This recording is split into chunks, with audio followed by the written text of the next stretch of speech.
안녕하세요. 고려대학교 의과대학 생리학교실 이민구입니다. 오늘 근육 생리에 대해서 두 번째 강의 시작하겠습니다. 첫 번째 시간에는 조직에 대해서, 근육의 조직에 대해서 얘기를 많이 했었죠. 마지막 슬라이드, 지난번 강의했던 마지막 슬라이드를 가지고서 잠깐 다시 리뷰를 해보면은 근세포는 근섬유라고 얘기를 했습니다. 이 근섬유 안에는 빼곡하게 수축 단백질들이 꽉 차 있는데 근원섬유라는 단위로 수축 단백질이 꽉 차 있었죠. 이 근원섬유는 이런 근절의 반복으로 이루어졌고, 요 근절을 감싸고 있는 근세포질 그물과 세포막, 근섬유막에서 연결되는 가로세관에 대한 얘기를 했습니다.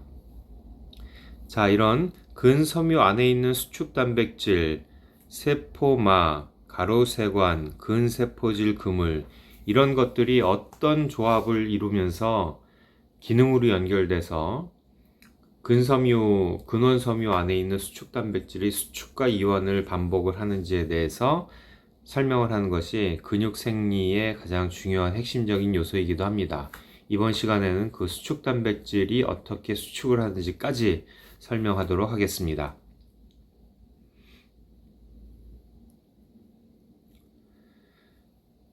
자, 수축 단백질이 수축하는 기전을 뼈대 근육의 수축 기전이라고 얘기를 할 수 있겠고요. 여기에는 크게 세 가지 단계로 이루어집니다.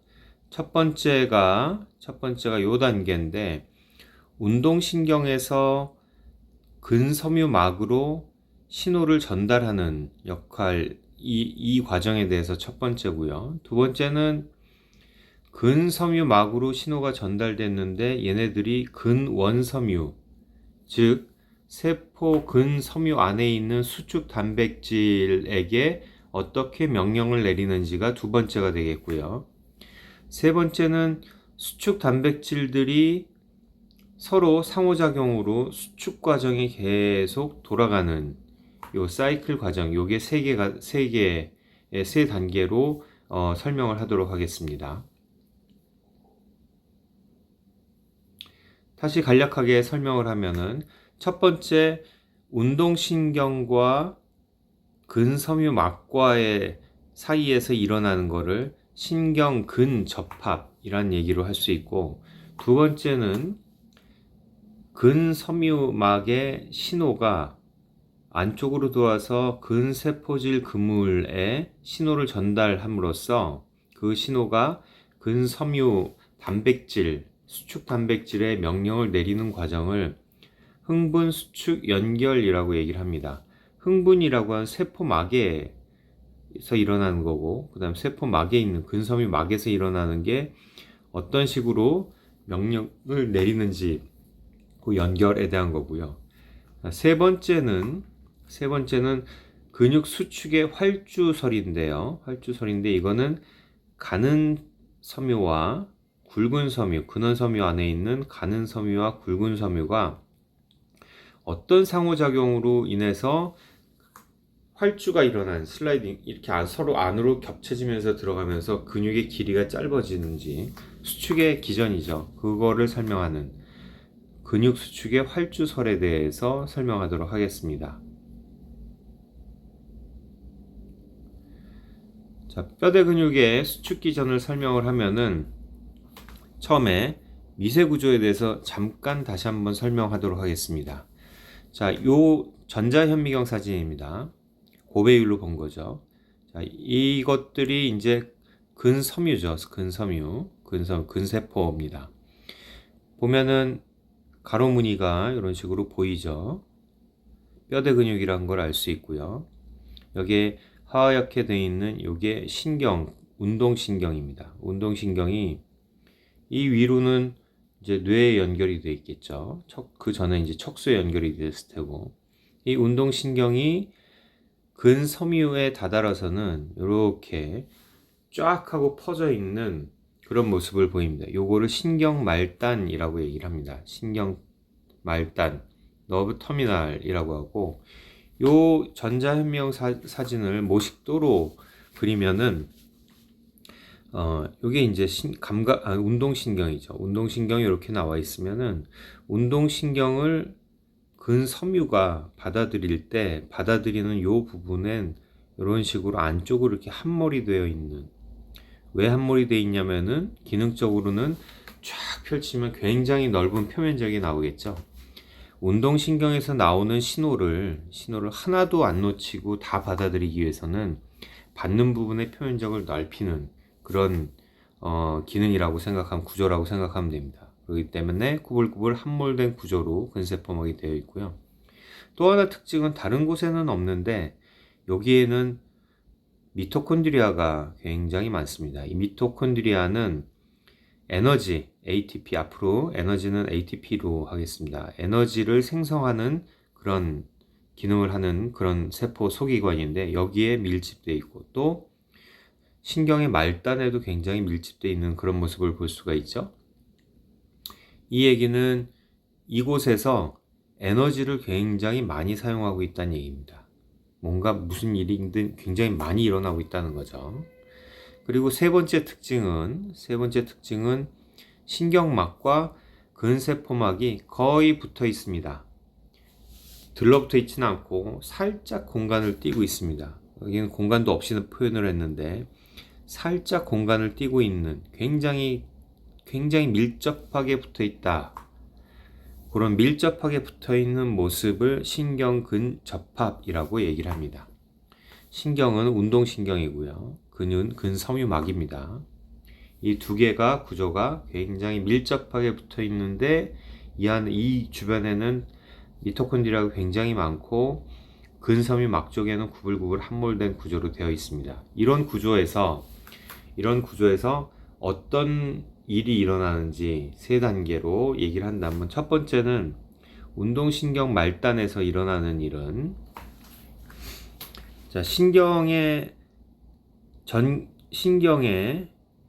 운동신경의 끝에는 척수랑 이제 뇌가 붙어 있는 거죠. 여기서 뼈대 근육은 수위근이니까 운동해라는 명령이 들어오면은 명령이 찌릿찌릿 전기신호로 옵니다. 이 전기신호가 생기는 거는 세포 밖에 있는, 신경 밖에 있는 나트륨이 세포 안으로 들어오면서 찌릿 하고 신호가 나오는 거라고 그랬죠. 맨 마지막에 신경 터미널, 신경 말단으로 가게 되면은 요 나트륨 들어오던 게 칼슘으로 바뀝니다. 밖에서 안으로 칼슘이 들어오게 되고, 이 들어온 칼슘에 의해서 어떤 일이 일어나게 됩니다. 어떤 일이 일어나냐면 요 그림에서 보는 것 같이 신경 말단에는 굉장히 많은 소낭, 주머니들이 있어요. 이 주머니 안엔 뭐가 있냐면 굉장히 꽉 차 있는 신경 전달 물질, 이 신경 전달 물질이 뭐냐면 아세틸콜린입니다. 아세틸콜린이 가득 차 있는 게 운동신경의 말단의 모습입니다. 이 가득 차 있는 아세틸콜린이 이 신호를 받아서 찌릿 하는 신호를 받아서 칼슘이 안에 들어오면 이 칼슘에 의해서 아세틸콜린이 세포 밖으로, 운동신경 밖으로 나가는 그런 내용이 이 신경근접합에서 일어나는 주요한 일입니다. 자, 여기 요 구조물에서 일단은 나트륨 통로 하면은 찌릿찌릿이 신경 위쪽 부분에서, 뇌 부분에서부터 오는 그런 것들이죠. 찌릿찌릿하다가 끝에 와서는 칼슘이 안쪽으로 들어오게 되고, 그리고 이 안에는 아세틸콜린, 아주 풍부한 아세틸콜린 주머니가 있다라는 내용 기억해 주면 됩니다. 자, 그래서 그 다음에 일어난 일은 운동신경의 신경 전달 물질 아세틸콜린이 운동신경 밖으로 나오는 과정입니다. 밖으로 나오는 과정. 요 과정을 보면은 요게 소낭, 이 안에 아세틸콜린이 꽉 차 있는 거라고 했죠. 그리고 전기 신호는 찌릿하면서 칼슘이 안쪽으로 들어온다고 했습니다. 이 칼슘이 요 소낭을 보면 요 소낭에 시냅토테그민이라는 단백질이 하나 이렇게 달려 있는데, 소낭에 여기에 칼슘이 달라붙으면 달라붙으면 요 소낭에 요렇게 스네어라는 단백질이고 요 세포막에도 스네어라는 단백질이 있습니다. 요 두 개가 달라붙는 모양을 보입니다. 자, 요 달라붙는 모양을 보이는 게 요 소낭에서 초록색 스네어가 있죠. 초록색 스네어가 있고, 그리고 신경의 세포막에도 스네어가 이렇게 존재를 합니다. 얘 두 개가 달라붙으면서 빵 하고 터지는 거죠. 빵 하고 터지고, 전자현미경으로 봐도 이렇게 빵 하고 터지면서 안에 있는 내용물들이 밖으로 나가는 모습을 볼 수가 있습니다. 자, 요 과정을 우리는 세포 외 유출이라는 얘기를 합니다. 엑소사이토시스라고 얘기를 하죠. 최근에 노벨상 받은 내용입니다. 엑소사이토시스, 스네어라는 단백질, 소낭과 세포막에 단백질, 커플을 이루는 단백질이 있어가지고 시냅토테그멘에 칼슘이 붙으면은 세포막이 유착이 되면서 안에 있는 내용물이 나간다. 이거를 발견한 내용이 노벨상을 받았던 것입니다. 자, 그 다음에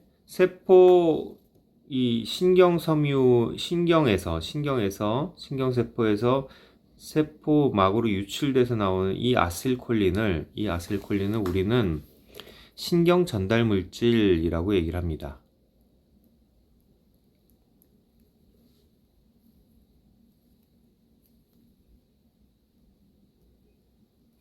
이 신경 전달 물질은 뭐냐면 운동신경의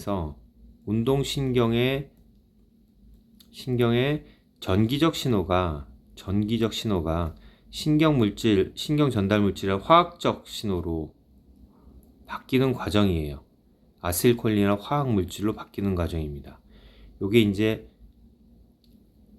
신경의 터미널에서, 신경의 말단에서 일어나는 일인 거죠. 신경 전달 물질이 밖으로 나왔습니다. 자, 그러면은 근섬유막에 이렇게 함몰되어 있는 그런 구조라고 그랬죠. 이 함몰되어 있는 구조에 요 윗부분에는 아세틸콜린을 받아들이는 수용체가 있습니다. 아세틸콜린이 나오면 이 넓은 면적을 사용을 해가지고 아세틸콜린 하나도 안 놓치고 다 받아들이는 그런 구조라고 그랬죠. 아세틸콜린 수용체에 붙으면은 어떤 일이 일어나냐면은, 자, 여기 아세틸콜린 수용체인데 평소에는 이렇게 닫혀 있습니다. 닫혀 있는데 아세틸콜린이 이렇게 붙으면, 이건 아무데나 붙는 게 아니에요. 이건 아세틸콜린을 붙일 수 있는 수용체이기 때문에 붙습니다. 아세틸콜린이 붙으면은 수용체가 열립니다. 닫혀 있던 게 열리게 되고, 열리면은 밖에 있는 나트륨이 안쪽으로 들어옵니다. 다시 말해서 여기 있는 나트륨이 이쪽으로 안으로 들어오게 됩니다. 이러면서 찌릿하는 신호가 나오는 거죠. 자, 여기서는 아세틸콜린이라는 신경 전달 물질, 화학 물질이 여기 붙으면은 다시 근섬유의 막에 전기 신호로 바뀝니다. 전기 신호가 화학 신호가 다시 전기 신호로 바뀌는 과정이 신경 근접합에서 일어나는 일입니다. 여기에 관련된 거가 지금 아세틸콜린 수용체, 니코틴, 여기서 생긴 찌릿이라는 얘기를 종판전이라고 얘기를 하고요. 그 다음에 바로 밑에 연결되어 있는 나트륨 통로에 의해서 찌릿이 증폭이 되면서 빡 하고 퍼지는, 전체적으로 빠르륵 하고 퍼지는 그런 이제 전기 신호로 바뀌게 됩니다. 여기 나온 아세틸콜린들은 아세틸콜린을 분해하는 효소 콜린 에스터레이즈라는 효소에 의해서 아세틸과 콜린으로 분해되면서 기능이 없어지고 얘네들은 다시 다시 신경으로 흡수가 되면서 신경으로 흡수가 되면서 재활용이 됩니다. 자, 요 과정이 신경 근접합에서 일어나는 과정이었습니다. 자, 지금 요 부분을 설명을 한 거죠. 요 부분을 설명을 한 겁니다. 요 부분에서는 운동신경에서 나오는 찌릿찌릿 전기신호가 화학신호로 바뀐 다음에 다시 세포막, 근섬유 세포막에서 찌릿찌릿한 전기신호로 바뀌면서 전달이 되는 것을 설명한 겁니다. 자, 두 번째 설명할 거는 흥분 수축 연결인데, 여기서는 찌릿찌릿한 신호가 가로세관을 통해서 근원섬유의 곳곳으로 신호가 들어가고, 이 신호가 다시 한번 화학신호로, 칼슘이라는 화학신호로 바뀌게 됩니다. 세포막에 있는 근섬유막에 있는 전기신호가 칼슘이라는 화학물질의 신호로 바뀌게 됩니다. 이 부분을 설명을 하겠습니다.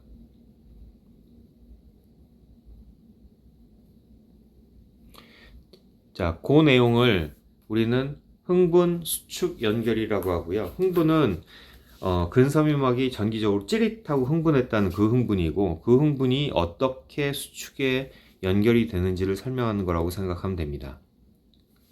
자, 근원섬유를 근세포질 그물이라는 게 이런 식으로 감싸고 있다고 했죠. 그리고 가로세관이라는 게 세포막으로부터 이렇게 들어온다고 했습니다. 가로세관으로 들어오는 이 찌릿하는 신호가 근세포질 그물에 연결이 됩니다.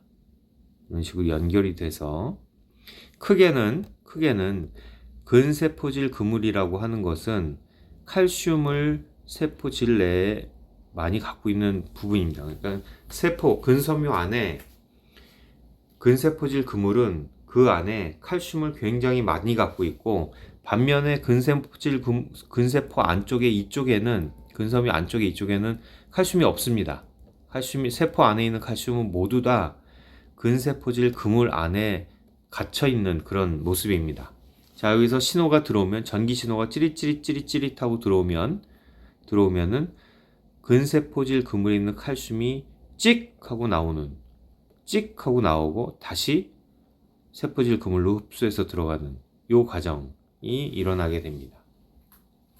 요 과정이 흥분 수축 연결입니다. 흥분 수축 연결은 가로세관과 근세포막에 있는 가로세관의 신호를 근원섬유를 싸고 있는 근세포질 그물의 신호로 바꿔주는 거고, 그 신호는 전기신호에서 칼슘이라는 화학신호로 바뀐다는 겁니다.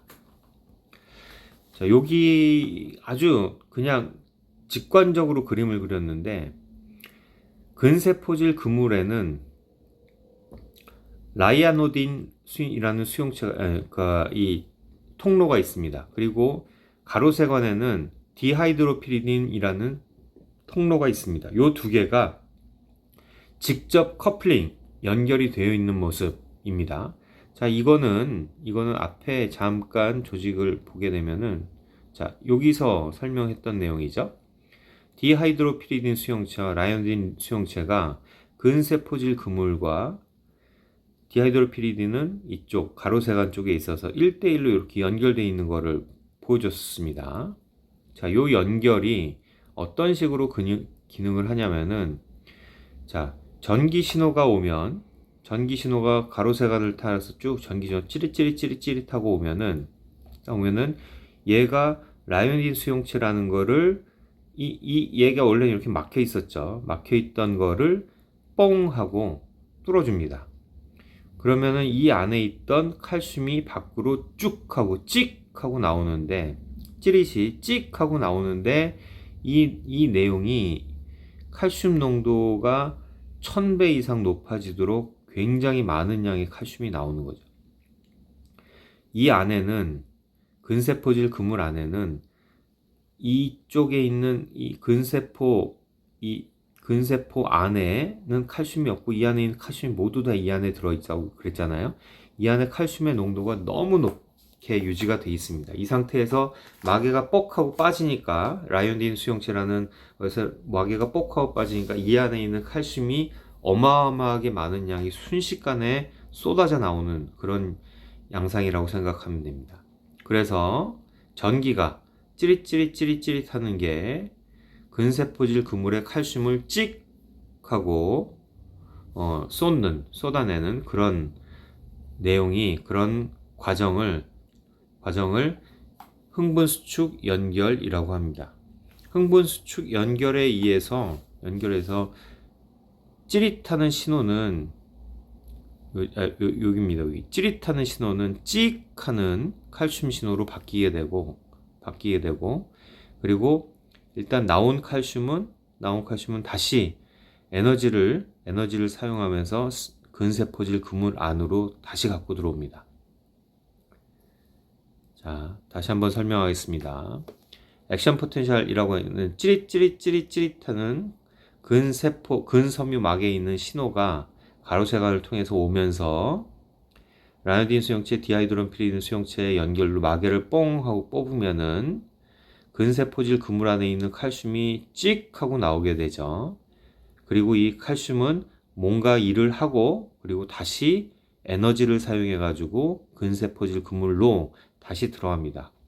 1000배 이상 높였다가 다시 1배로 다시 낮추는 그런 역할을, 나왔다 들어왔다 신호를 받으면 찍 하는 신호를 받으면, 찌릿하는 신호를 받으면 찌릿 하는 식으로 계속 반복되는 그런 게 이제 흥분수축 연결이라고 생각을 하면 됩니다. 자, 요거는 세포, 대부분 모든 세포입니다. 모든 세포가 근섬유도 마찬가지고, 세포 밖에는 칼슘이 많습니다. 세포 안에는 칼슘이 거의 없어요. 근데 여기서 만약에 칼슘이 밖에서 안으로 들어오는 그런 일이 생긴다 그러면은, 이 들어온 칼슘은 이 안쪽으로, 세포질 그물 안쪽으로 다 들여보내서 이 안에다가 축적을 시켜 놓습니다. 농축을 시켜 놓습니다. 그리고 우리는 필요할 때, 이 세포는 필요할 때마다 살짝 구멍을 열면서 칼슘을 이쪽으로 내뿜으면서 여기 있는 칼슘이 상당히 많은 세포의 일을 하게 됩니다. 자, 다시 한번 강조합니다. 근세포질 그물은 세포 안에 칼슘 저장고입니다. 자, 이 근세포질 그물이 조직학적으로 근원섬유를 빼곡히 감싸고 있다고 그랬죠? 그러면서 근섬유에서 오는 찌릿하는 신호를 가로세관을 통해서 즉각적으로 받습니다.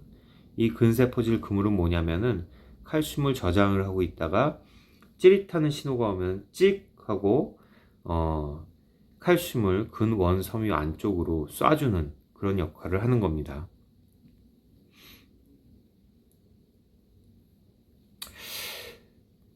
자, 지금까지 설명을 한 거는 신경 근접합에서, 운동신경에서 오는 찌릿의 신호가 어떤 식으로 바뀌어서 근섬유의 찌릿한 신호로 바뀌었는지, 그 다음에 흥분수축 연결을 통해서 근섬유의 찌릿하는 게 가로세관을 통해서 근세포질 그물에 칼슘이 찍 하고 나오는 그런 과정을 지금 설명했습니다. 세 번째는 이 칼슘이 나왔잖아요.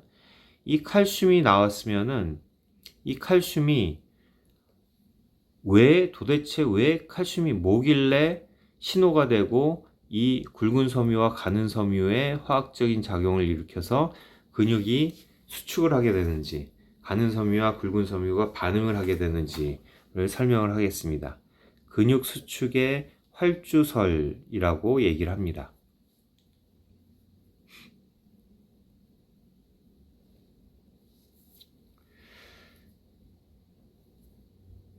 자, 활주설이라는 큰 메커니즘을 설명하는 것은 교차다리 주기, 크로스 브릿지 사이클이라는 것으로 설명합니다. 이 사이클이 이제 요걸 얘기를 하는 거죠. 교차다리 주기. 여기 교차다리 주기인데, 요 교차다리 주기가 크게는 4단계 정도로 설명을 합니다. 거기서 사이드로 나오는 것들이 이렇게 있고, 그래서 요 한 단계, 한 단계, 한 단계, 한 단계를 설명하도록 하겠습니다.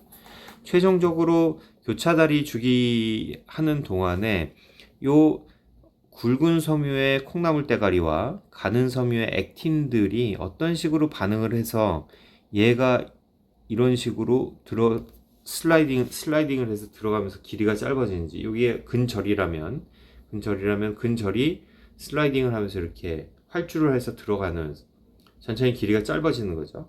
왜 짧아지는지를 설명을 합니다. 이 그림 자체는 여기 한 군데에서 일어나는 일을 보여주는 거예요. 한 군데에서 일어나는 걸 보여주는 겁니다. 그걸 전체를 섞어서 이제 설명하도록 하겠습니다. 자, 첫 번째 단계입니다. 준비 단계 먼저 얘기를 해볼게요. 우리가 머리에서 근육 보고 명령을 내리기 전에는 근육들은 말랑말랑한 상태로, 야들야들한 상태로, 힘이 안 들어가 있는, 단단하지 않은 상태로 있겠죠. 충분히 휴식을 가졌다면, 이 충분이라는 거는 아주 단 몇 초만이라도 혈액 공급을 받아가지고 에너지가 제대로 있었다면 이란 얘기입니다. 에너지가 제대로 있었다면 이라는 얘기고, 이 에너지가 있는 상태에서는 콩나물 대가리가 굵은 섬유의 머리 부분이 이렇게 요런 각도를 가지고 살짝 누워 있는 상태의 모습입니다. 이 상태에서는 위에 구슬로 표현한 가는 섬유의 액틴이랑 결합이 안 돼 있는 상태죠. 그죠? 붙어 있지 않는 상태입니다. 자, 이 상태에서 칼슘은 없죠. 왜냐하면 신호를 안 받았으니까. 명령이 오면 신경근 접합, 그 다음에 이 칼슘 신호, 세포질금을 해서 칼슘 찍하고 하는 칼슘이 쏴지질 않기 때문에 이 안에는 지금 칼슘이 없는 상태입니다. 칼슘이 없는 상태예요. 명령하는 신호가 없었으니까. 칼슘이 없는 상태에서는 계속 액틴과 미오신의 머리는 붙어 있지 않고 머리가 누워 있는 준비 상태로 유지가 됩니다. 이거를 이제 휴지 상태라고, 쉬고 있는 상태란 얘기죠.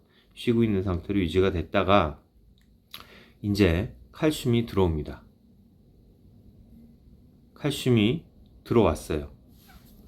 이 칼슘이 들어왔다는 거는 흥분 수축 연결을 통해 가지고 밖에서의 찌릿찌릿하는 신호가 가로색 안으로 들어와서 근섬유질에 칼슘을 찍하고 쏜 거죠. 칼슘이 나왔습니다. 그러면 그 근세포질 그물이 싸고 있는 근원섬유 안에 칼슘이 1000배가 높아진 겁니다. 1000배가 높아졌으면은, 1000배가 칼슘이 증가했으면은 이제 모든 세포에, 그러니까 모든 단백질에 칼슘이 영향이 있어요. 자, 칼슘은 요 액틴의 가는 섬유에 트로포닌 복합체라는 곳에 칼슘이 붙으면은 액틴과 미오신이 결합이 됩니다. 액틴을 억제하는 인자들이 제거되면서 액틴과 교차다리 결합할 수 있게 된다. 액틴이 굵은 섬유에 결합할 수 있게 되는 겁니다. 자, 결합이 됐어요. 이게 두 번째 단계입니다.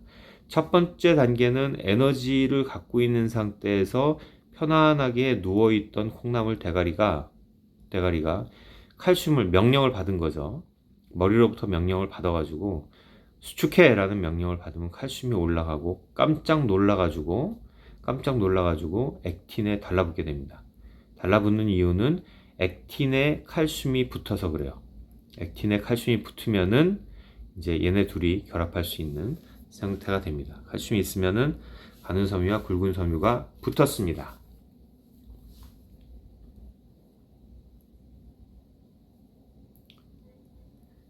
자, 그 다음에는 어떤 일이 일어나느냐?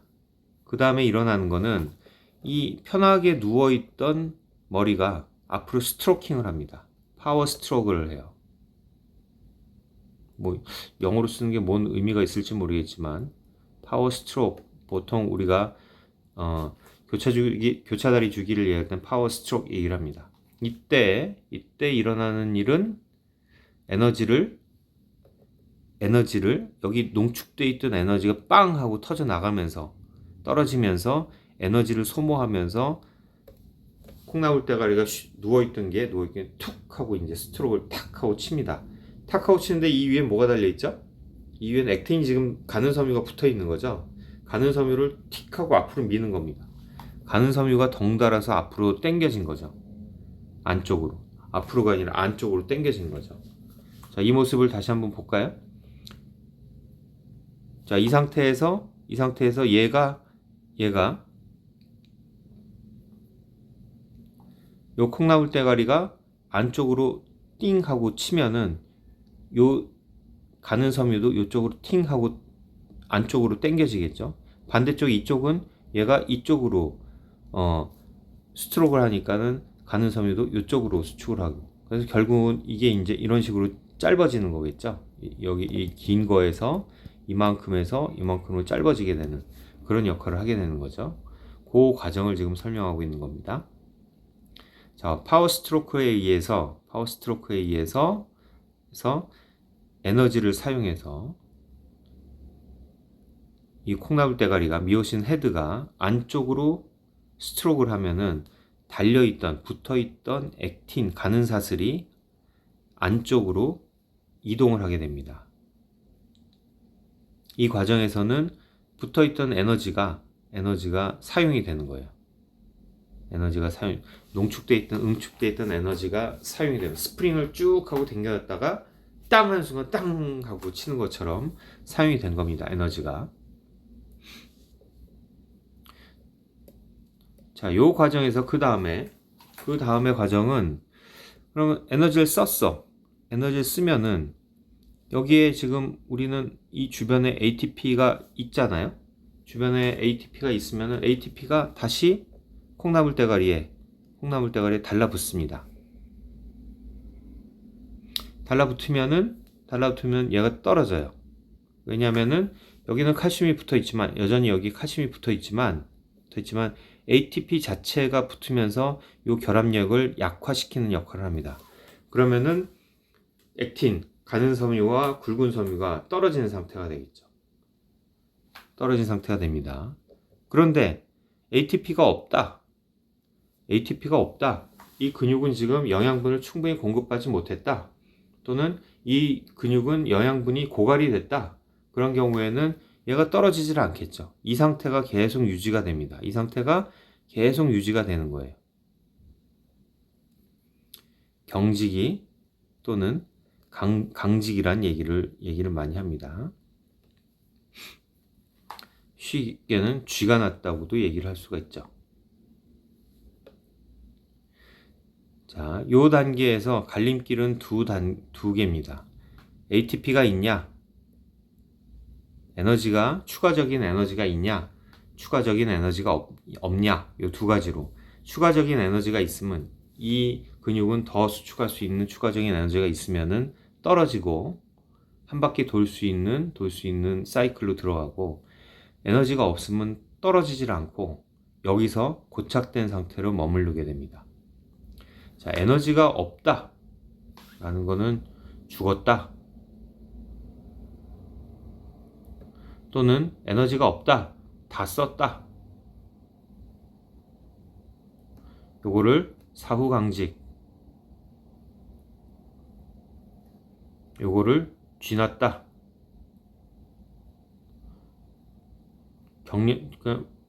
아주 강하게 수축하고 있는 거죠. 이 상태는 모든 ATP가 칼슘이 있는 상태입니다. 지금 모든 굵은 섬유의 모든 헤드가 가는 섬유의 액틴과 다 달라붙어 있는 겁니다.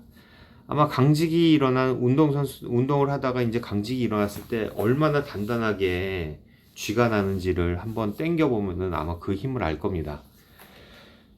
사람이 죽으면은 모든 근육이 그런 상태가 됩니다. 아주 단단하게, 어떤 관절 하나도 쉽게 굽혔다 폈다 하지 못한 아주 단단한 상태가 일어납니다. 그러다가 이제 8시간, 9시간, 10시간 지나면은 여기가 풀어지는 게 아니라 여기가 끊어지면서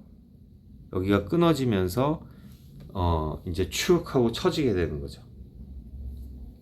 여기는 계속 붙은 상태지만은 다른 근육 단백질의 부분들이 떨어지면서 축 하고 펴지게 됩니다. 자, 이제 그 다음에 돌리기 위해서 이 상태 그 다음을 설명하도록 하겠습니다. 자, 그 다음 단계는 떨어졌잖아요. 떨어졌는데 ATP 에너지가 다시 붙었어. 에너지가 붙으면은 그러니까 ATP라는 이제 밥을 먹은 거죠. 밥을 먹었으면 얘를 소화해 가지고 에너지를 만들어내서 이 안에 다시 한번 들어눕게 합니다. 리카킹이라고 하는데 여기 장전이라고 표시가 있죠. 카킹, 그러니까 방아쇠를 당겨 놓은 겁니다. 방아쇠를 당겨 놓은 상태로 만들어 놉니다. 그럼 이게 다시 준비 상태죠. 이 준비 상태에서 칼슘이 있냐 없냐에 따라서 한 바퀴 돌고 봤더니 한 바퀴 가지고는 안 되겠지만 한 바퀴를 돌고 봤더니 머리에서 오는 신호가 없어졌어요. 칼슘이 다 근세포질 그물로 들어가 버렸어. 그래서 칼슘이 없다 그러면은 이 상태로 계속 유지. 떨어져 있으면 야들야들한 상태로 유지. 하지만 칼슘이 그대로 있네? 아직 명령이 안 끝났네? 그럼 다시 한 바퀴 돕니다. 다시 한 바퀴 돌면은 여기서 스트로킹이 한번 나오고 ATP가 붙으면서 리카킹이 나오고 다시 한번 돌면서 스트로킹이 나오고 리카킹이 나면서 다시 한번 에너지를 사용을 하고 하면서 근절이 점점 짧아지는 거죠. 이런 식으로 짧아지게 됩니다. 이만큼이 수축이 된 거죠. 자, 이거를 교차다리 주기를 돌리면서 나오는 활동이 근육 수축이 활주설이라는 슬라이딩 해서 들어가는 슬라이딩 메커니즘이라고 하는데 굵은 섬유랑 가는 섬유가 서로 미끄러지지 안쪽으로 들어가는 그런 모습으로 수축을 하게 됩니다. 자, 그 모습은 이런 식입니다. 여기 요 부분에서 일어나겠죠. 조건 하나. ATP를 통해서 리카킹이 일어났어. 장전이 되어 있어야 돼요. 조건 둘. 칼슘이 있어야 돼요. 명령이 있어야 돼요. 두 개가 있으면은 여기서 파워 스트로킹이랑 리카킹, 장전이 다시 일어나는 거죠. 이 두 개가 반복이 되면은 안쪽으로, 그러니까 액틴을 가는 섬유를 안쪽으로 이런 식으로 밀게 되죠. 스트로킹 하면서 안쪽으로 밉니다. 그러면은 요만큼 붙어있던 게 이제 이만큼 붙어있게 되고 전체적인 그리는 수축이 일어나게 됩니다. 길이가 짧아진 거죠. 그러니까 근절 하나가 2마이크론이었다가 1마이크론 확 하고 줄어들게 되는. 그럼 전체적인 근육 사이즈도 점점 줄어들게 되는 거죠. 그러니까 근육이 짧아집니다. 이게 근육 수축의 메커니즘입니다. 자, 오늘 수업한 거를 다시 한번 정리를 하려면은 앞에 그림으로, 맨 처음 그림으로 가서 설명을 하겠습니다. 자, 우리가 요 그림 하나를 가지고서 근육이 어떻게 짧아지는지, 명령을 봐서 어떻게 짧아지는지에 대해서 설명했습니다. 첫 번째가 신호가 운동신경, 머리로부터 신호가 오는 거죠. 찌릿하고 오면은 아세틸콜린이 나와서 화학 신호가 나와서 근섬유에 신호로 전달이 됩니다. 찌릿. 이 신호가 계속 전달이 되면서 가로세관을 통해서 근원 섬유 안쪽으로 들어가서 근원 섬유에 있는 근세포질 그물, 근원 섬유를 감싸고 있는 근세포질 그물에서 칼슘을 나오게 합니다. 이 칼슘은 세포 내에서 명령인 거죠. 단백질한테 내리는 명령입니다. 칼슘이 나왔다는 거는 근원 섬유 보고 너희들 짧아져 라고 얘기를 하는 거죠. 맨 처음에 ATP가 있는 상태에서 에너지를 사용해 가지고 리카킹을 시킨 상태에서 칼슘이 들러붙으면은 액틴과 미오신이 결합을 합니다. 에너지를 사용하면서 스트로킹이 나오는 거죠. 스트로킹을 한 다음에 다시 ATP가 붙으면서 떨어지고 다시 리카킹이 된 다음에 다시 스트로크를 하고, 그래서 교차다리 주기를 한 바퀴를 돌리면서 근육은 짧아집니다. 자, 오늘 지금 이번 강의에서 설명한 거는 뼈대 근육의 수축 기전에 대해서 설명을 한 겁니다. 이런 양식으로 명령을 받아서 세포 안에 있는 근섬유 안에 있는 칼슘을 돌려서 근섬유 안에 있는 근원섬유의 수축 단백질을 짧아지게 하는 그런 힘을 만들어낸 겁니다. 두 번째 강의는 여기서 마치겠습니다.